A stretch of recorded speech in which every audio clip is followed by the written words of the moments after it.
بسم اللہ الرحمن الرحیم اللہم صلی علی سیدنا محمد وعلی آلہ سیدنا محمد وبارک وسلم صلاۃ والسلام علیک یا سیدی یا حبیبی یا رسول اللہ صلی اللہ علیہ وعلی آلہ وصحبہ وبارک وسلم۔ پیران پیر غوث اعظم رضی اللہ تعالیٰ عنہ کے مہینے کی مناسبت سے آپ کی تعلیمات، جو آپ کی افکار اور نظریات اور عقائد کے بارے میں پچھلی 2 ویڈیوز میں ہم نے کچھ رکھا تھا۔ صحابہ کرام میں افضل کون ہے، پھر اس کے بعد ہم نے مشاجرت صحابہ کرام پر بھی ایک ویڈیو ہم نے بنایا تھا۔ لیکن اب پیران پیر غوث اعظم رضی اللہ تعالیٰ عنہ کی اہل سنت والجماعت کے بارے میں اور بد مذہب اور بدعتیوں کے بارے میں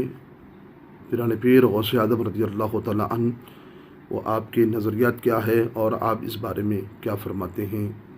یہ بھی آپ کا یہ بہت بڑا ایک کارنامہ ہے کہ لوگ تو اپنے آپ کو تو قادری اور سنی تو کہتے ہیں، لیکن کسی دشمن رسول ہو یا گستاخ صحابہ ہو یا گستاخ اہل بیت ہو یا اولیاء اللہ کا گستاخ ہو تو ان کے ساتھ وہ دوری رکھتے نہیں، بلکہ ان کے ساتھ تعلقات دوستیاں بڑھاتے بھی ہیں، ان کے ساتھ اٹھنا بیٹھنا ہوتا ہے۔ تو لہٰذا پیران پیر غوث اعظم رضی اللہ تعالیٰ عنہ کی نظریات کیا ہے، افکار اور نظریات، اس کے حوالے سے آپ کے سامنے کچھ دیر گفتگو کے لحاظ سے اور آپ کے ان کے اقوال کے ذریعے سے آپ تک یہ پیغام پہنچایا جاتا ہے۔ لہٰذا سب سے پہلے پیران پیر غوث اعظم رضی اللہ تعالیٰ عنہ فرماتے ہیں کہ عقل مند اور دانا وہی ہے، عقل مند ہے وہی اس کا عقل مند ہے، دانا وہی ہے جو ہوشیار ہے۔ جو عقل مند دانا ہونے کے بعد بہتر ہے کہ وہ اہل سنت والجماعت کی پیروی کرے، اتباع کرے، اہل سنت والجماعت کی پیروی بھی کرے، اتباع کرے، اسی جماعت کے ساتھ رہے، منسلک رہے، یعنی کہ انہی کے ساتھ رابطہ رکھے، اسی جماعت کے ساتھ۔ اور پھر آپ فرماتے ہیں بدعت سے بچتے رہو، دین میں حد سے زیادہ نہ بڑھے اور نہ ہی گہرائی میں جائے، نہ بناوٹ سے کام لیں، کیونکہ اگر ایسا کرنے والا گمراہ ہونے کا اندیشہ ہے، کہیں اس کے قدم راہ حق سے ہٹ نہ جائے اور وہ ہلاکت کا باعث نہ بنے۔ تو پیران پیر غوث اعظم رضی اللہ تعالیٰ نے اہل سنت والجماعت کی اتباع اور اس کی پیروی کرنے کا آپ حکم دیتے ہیں، اور بدعت اور بدعتیوں سے، بدعت ہو یا بدعتوں سے بچنے کا حکم آپ فرماتے ہیں، اور اس میں گہرائی بھی نہ جائے اور اس کی طرح سے نہ بناوٹ سے کام لے، نہ حد سے آگے بڑھے، ہلاکت ہو سکتا ہے یا تو گمراہ کے دلدل میں جانے کا اندیشہ بھی ہے اور راہ حق سے ہٹنے کا بھی اندیشہ ہے۔ اس لحاظ سے آپ فرماتے ہیں کہ اہل سنت کی اتباع کرے اور اس کی پیروی کرے۔ پھر پیران پیر غوث اعظم رضی اللہ تعالیٰ عنہ فرماتے ہیں کہ سنت کیا ہے، سنت رسول صلی اللہ علیہ وسلم، یعنی کہ اہل سنت کا جو لفظ سنت ہے اس کے اوپر گفتگو فرماتے ہوئے پیران پیر غوث اعظم فرماتے ہیں کہ سنت اس کو کہتے ہیں جو رسول اللہ صلی اللہ علیہ وسلم کے طریقے کو کہتے ہیں۔ سنت رسول اللہ صلی اللہ علیہ وسلم نے جو آپ کی جو اخلاق ہے، اقوال ہے، جو آپ کی جو سنتیں ہیں، ان طریقے کو اپنانے کا نام سنت ہے۔ پھر اس کے بعد جو رسول اللہ صلی اللہ علیہ وسلم نے شروع فرمایا اس پر کامزن رہے، جو ہمیشہ اس کے اوپر آپ عمل کر کے آپ نے بتایا ہے اور ہمیشہ آپ اس عمل کو کیا ہے، اسی کو سنت کہتے ہیں۔ جماعت اسے کہتے ہیں جس پر خلفاء راشدین کے دور خلافت میں رسول اللہ صلی اللہ علیہ وسلم کے صحابہ کرام بھی عامل رہے ہیں۔ تو لہٰذا جماعت کے اندر صحابہ کرام، خلفاء راشدین، صحابہ اور اہل بیت، یہ سبھی کے سبھی اس کے اندر داخل تھے، اس جماعت کے اندر۔ تو لہٰذا سنت اور اہل جماعت، یعنی کہ جماعت اور سنت دونوں کو ملانے سے اہل سنت والجماعت یہی کہا جاتا ہے۔ پھر اس کے بعد یہی کہتے ہیں کہ پیران پیر غوث اعظم رضی اللہ تعالیٰ فرماتے ہیں، عبداللہ بن مسعود رضی اللہ تعالیٰ عنہ فرماتے ہیں تم رسول اللہ صلی اللہ علیہ وسلم کی سنت کی اتباع کرو اور بدعت سے بچو، تمہارے لیے کافی یہی ہے۔ تو لہٰذا عبداللہ بن مسعود رضی اللہ تعالیٰ عنہ کے اس حوالے سے آپ یہ فرماتے ہیں کہ رسول اللہ صلی اللہ علیہ وسلم کی سنت کی اتباع کرنا چاہیے، کیونکہ اہل سنت جو سنی ہوتا ہے وہ نبی پاک علیہ الصلوۃ والسلام کی سنتوں کی اتباع کرتا ہے، اور بدعت سے بچو، تمہارے لیے یہی کافی ہے۔ بدعت سے بچنا چاہیے، یعنی کہ برے مذہبوں سے بچنا چاہیے، باطل فرقوں سے بچنا چاہیے۔ پھر اس کے بعد سیدنا معاذ بن جبل رضی اللہ تعالیٰ عنہ کے حوالے سے حدیث پاک میں آپ پیش فرماتے ہیں غوث اعظم رضی اللہ تعالیٰ عنہ، تم پوشیدہ باتوں میں کھوج لگانے سے بچو، اور یہ بات مت کہو کہ کہیں کہو کہ ایسا کیوں ہے، یعنی کہ جو ہم کو حکم دیا گیا ہے اس پر عمل کرنا ہے، اور اسی پر ہم کو عمل کرتے ہوئے خاموشی کے ساتھ ہم کو عمل کرتے ہوئے اپنی زندگی کو آگے اہل سنت کے ساتھ ہی جوڑنا ہے، اور اس میں کھوج لگانے کی ضرورت نہیں، اور اس کے اندر ایسا کیوں ہوا ایسا مت کہو، یہ تمہارے لیے ضروری نہیں ہے، جو آپ کو حکم دیا گیا ہے اسی پر آپ کو عمل کرنے کا حکم دیا گیا۔ پھر آگے چل کے غوث اعظم رضی اللہ تعالیٰ عنہ یہی تو فرماتے ہیں کہ دانا اور ہوشیار مند شخص کے لیے لازم یہی ہے، وہ بد مذہبوں کے ساتھ، برے فرقوں کے ساتھ، آج کل جو جماعتیں ہیں جو نکل چکی ہیں، جو اہل سنت سے ہٹ کر الگ الگ فرقے اور مذہب بنایا جاتا ہے، اور الگ الگ مسجدوں کے اوپر نام ٹائٹل لکھا جاتا ہے، نبی پاک علیہ الصلوۃ والسلام، صحابہ اور اہل بیت اور اولیاء اللہ کے جو دشمن رسول ہیں، اور تمام فرقے لوگوں کو معلوم ہے کہ کون سا فرقہ ہے، وہ آج کل جو بظاہر معلوم ہے۔ امام اہل سنت اعلیٰ حضرت نے ہر ایک فرقے کا رد بلیغ آپ نے کیا ہے، اور واضح الفاظ میں ان کا جواب بھی آپ نے دیا ہے، ان کا رد بھی کیا ہے، لہٰذا آپ ان کی کتابیں، ان کی تعلیمات کو پڑھ سکتے ہیں۔ لہٰذا پیرانے پیر غوث اعظم فرماتے ہیں بد مذہب کے ساتھ دوستی نہ رکھے، نہ ان کے ساتھ محبت رکھے، اور نہ ان کے ساتھ قربیت اختیار کرے، نہ ان کو سلام کرے۔ اور امام احمد بن حنبل رضی اللہ تعالیٰ عنہ فرماتے ہیں کہ جس نے کسی بد مذہب کو سلام کیا ہے تو یاد رکھو یہ اس نے بد مذہب سے محبت کرتا ہے، اس لیے اس کو سلام کیا ہے۔ تو یاد رکھنا چاہیے کہ بد مذہبی سے دوستی اور قربت، ان سے دوری، اور نہ ان کو سلام نہ کیا جائے۔ اور یہ کہتے ہیں کہ اگر ان کو سلام کرتا ہے تو امام احمد بن حنبل رضی اللہ تعالیٰ عنہ کے حوالے سے آپ یہ لکھ کر یہ فرماتے ہیں کہ وہ ان سے محبت کرتا ہے، اس لیے اس نے ان کو سلام کیا ہے۔ تو لہٰذا ہم کو بد مذہبوں سے، بدعتیوں سے، باطل فرقوں سے، بری جماعتوں سے ہم کو بچنا چاہیے۔ ہم نشین نہ بنائیں اور نہ ان کے پاس جائے، اور نہ ہی ان کے عیدوں کی خوشیوں کے موقع پر مبارکباد دے، اور نہ ہی ان کے جنازے میں نماز جنازہ پڑھے۔ جب ان کا ذکر آ جائے تو ان کے لیے دعائے رحمت بھی نہ کیا جائے، اور ان سے الگ رہے، محض اللہ تعالیٰ کے لیے ان سے دشمنی کرے۔ یہ سب کام جو ہے ان سے نہ ہم نشین بننا ہے، نہ ان کے پاس جانا ہے، نہ عید کے موقع پر، خوشیوں کے موقع پر ان کے نماز جنازہ میں پڑھنا ہے، اور جب ان کا ذکر آ جائے، جب یعنی کہ ان کے لیے دعائے رحمت و مغفرت کی دعا نہ کرنا ہے۔ تو اس لیے کہ یہ بد مذہب ہے، ان سے دوری کرنے کا، اور نہ ہی ان کے لیے دعائے رحمت ہوگی، اور نہ ہی ان کے جنازے میں نماز جنازہ پڑھا جائے گا۔ اور محض یہ اس لیے کرو کہ تم محض اللہ تعالیٰ کے لیے ان سے دشمنی رکھو، کہ اللہ رب العزت کی خاطر اللہ کے لیے، اللہ کے نیک بندوں سے محبت کرو، اور اللہ کے لیے دشمنوں سے دشمنی کرو۔ یہ حدیث پاک بھی موجود ہے۔ پیرانے پیر غوث اعظم فرماتے ہیں کہ آپ نے فرمایا کہ رسول اللہ صلی اللہ علیہ وسلم نے فرمایا جو شخص بد مذہب اور اس کے ساتھ اللہ تعالیٰ کی خاطر منہ موڑے گا، یعنی کہ کسی بدعتی، کسی باطل فرقے سے، کسی بری جماعتوں کے ساتھ منہ موڑتا ہے، تو یاد رکھے اللہ تعالیٰ اس کے دل کو امن سے بھر دے گا، اطمینان اور سکون بھر دے گا اس کے دل میں۔ کیوں؟ اس لیے انعام کے طور پہ، اس لیے کہ اس نے کسی بد مذہب، برے مذہب، باطل فرقوں سے منہ موڑ کر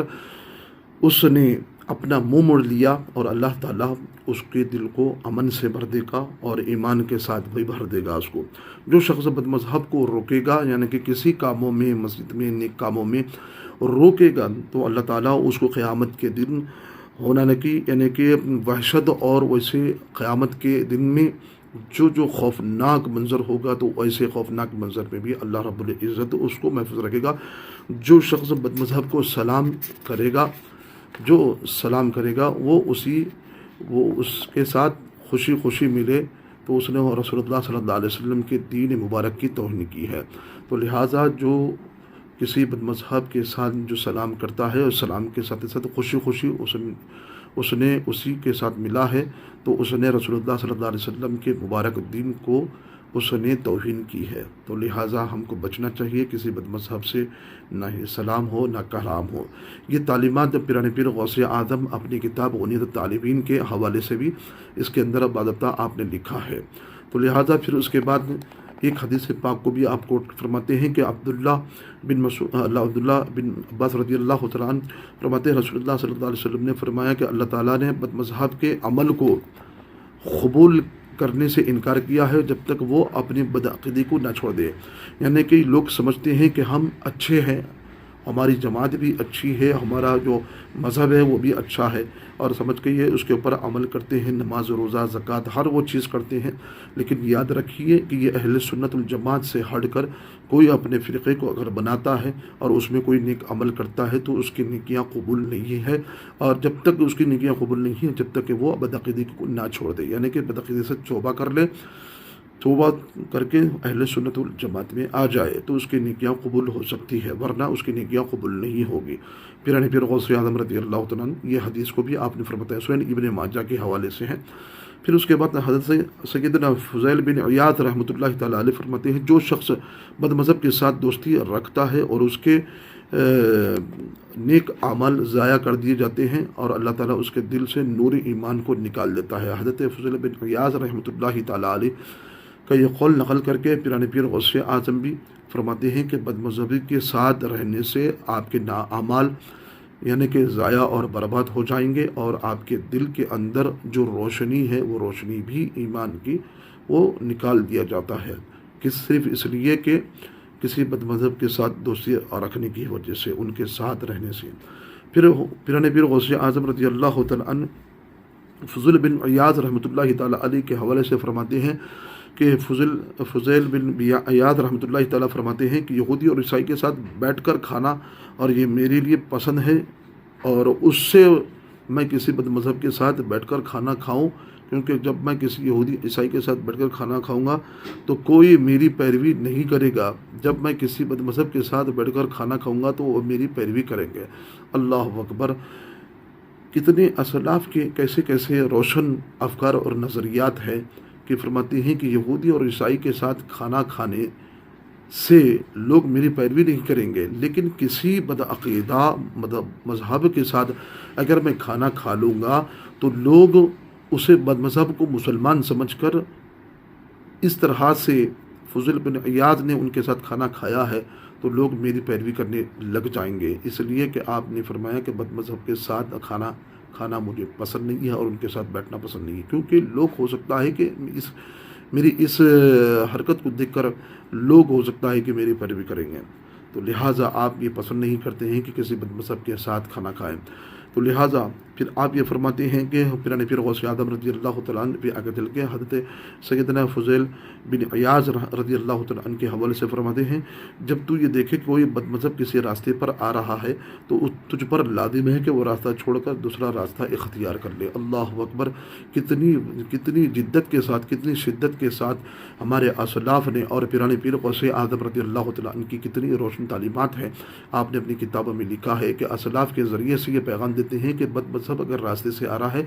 راستہ تبدیل کر لو اور تبدیل کر کے دوسرا راستہ اختیار کر لو، کہیں بد مذہبی سے تم آپس میں ملاقات نہ ہو جائے، سلام نہ ہو جائے، کلام نہ ہو جائے، اس کی نحوست تم پر نہ پڑ جائے. تو پیرانے پیر غوث اعظم رضی اللہ تعالیٰ عنہ پھر آگے چل کے حضرت سفیان بن عیینہ رضی اللہ تعالیٰ عنہ فرماتے ہیں کہ سنا ہے کہ جو شخص کسی بد مذہب کے جنازے کے ساتھ جاتا ہے جب تک وہ لوٹ کر واپس نہیں آتا اس پر اللہ تعالیٰ کا غضب نازل ہوتے رہتا ہے. اللہ اکبر. آپ نے یہ دیکھا ہے کہ اسلاف کی یہ طریقے کو آپ یہ اپنی کتابوں میں غنیۃ الطالبین کے اندر واضح الفاظ میں فرما رہے ہیں کہ جنازے میں جانا اور جنازے میں جا کر جب واپس آتا ہے تو حتیٰ کہ اس پر اللہ تعالیٰ کا غضب نازل ہوتا ہے، کیونکہ یہ اللہ کا دشمن ہے، یہ بدعتی ہے، یہ فرقہ باطلہ ہے، یہ باطل افکار اور نظریات رکھتا ہے اور کسی دوسری جماعت میں جا کر اپنے عقیدے کو بدل لیا ہے، اور اس کے جنازے میں جانا سوائے اور کیا ہے اس پر جا کر واپس آنے تک اللہ تعالیٰ کا غضب اس پر نازل ہوتا ہے. لہٰذا ہم کو ان بد مذہبوں سے بچنا چاہیے. پیرانے پیر غوث اعظم یہی تو پیغام دیتے ہیں. حضرت سیدنا ابو ایوب رحمہ اللہ تعالیٰ فرماتے ہیں تم کسی سے رسول اللہ صلی اللہ علیہ وسلم کی حدیث شریف بیان کرو اور کہے کہ اس کو رہنے دو، قرآن میں جو کچھ ہے وہ بیان کرو، سمجھ لو کہ وہ گمراہ ہے. لہذا دیکھیں آپ، کچھ ایسے فرقے بھی ہیں جو قرآن کو تو مانتے ہیں لیکن حدیث رسول صلی اللہ علیہ وسلم کو نہیں مانتے ہیں، تو ایسے لوگوں سے بھی بچنا چاہیے، کہیں کو میں گمراہ نہ کر دیں۔ تو لہٰذا ہم کو یہ بچنے کی ضرورت ہے، اہل بد مذہب اور سے دوری اور ان کے ساتھ دوستی، ان کے تعلقات نہ رہیں۔ پھر اس کے بعد میں پیران پیر غوث اعظم رضی اللہ تعالیٰ عنہ بڑی تفصیل کے ساتھ آپ نے لکھا ہے کہ اس کے بعد یہی تو فرماتے ہیں کہ آپ نے فرمایا ہے کہ اہل بدعت کی بہت زیادہ نشانیاں ہیں، جن میں سے ان کی پہچان ہوتی ہے، ان کی پہچان یہ ہے کہ وہ محدثین کی غیبت کرتے ہیں اور محدثین کو حشویہ کہتے ہیں، اور محدثین کو حشویہ قرار دینا زندگی کی علامت ہے، یہ گمراہیوں کی علامت ہے۔ ان کا مقصد احادیث شریفوں کو باطل قرار دینا ہے۔ فرقہ قدریہ کی شناخت یہ ہے، وہ اہل سنت الجماعت کو متشبہ قرار دیتے ہیں۔ رافضیوں کی شناخت یہ ہے کہ وہ اہل الآثار محدثین کو ناسبی کہتے ہیں۔ یہ تمام چیزوں کو پیران پیر غوث اعظم نے یہ شناخت کے طور پہ آپ نے یہی تو فرمایا ہے، لہذا ان سے دور رہیں اور ان کے ساتھ نہ ہی بیٹھنا، دوستانہ تعلقات نہ رکھیں، اور پیران پیر غوث اعظم کی یہی تو تعلیمات ہے، اور ان تعلیمات کو عام کریں، آگے تک لوگوں تک پہنچائیں۔ اللہ ہم پر فضل فرمائے، کرم فرمائے، رسول اللہ صلی اللہ علیہ وسلم، صحابہ اور اہل بیت اور اہل سنت الجماعت کے ساتھ رہنے کی توفیق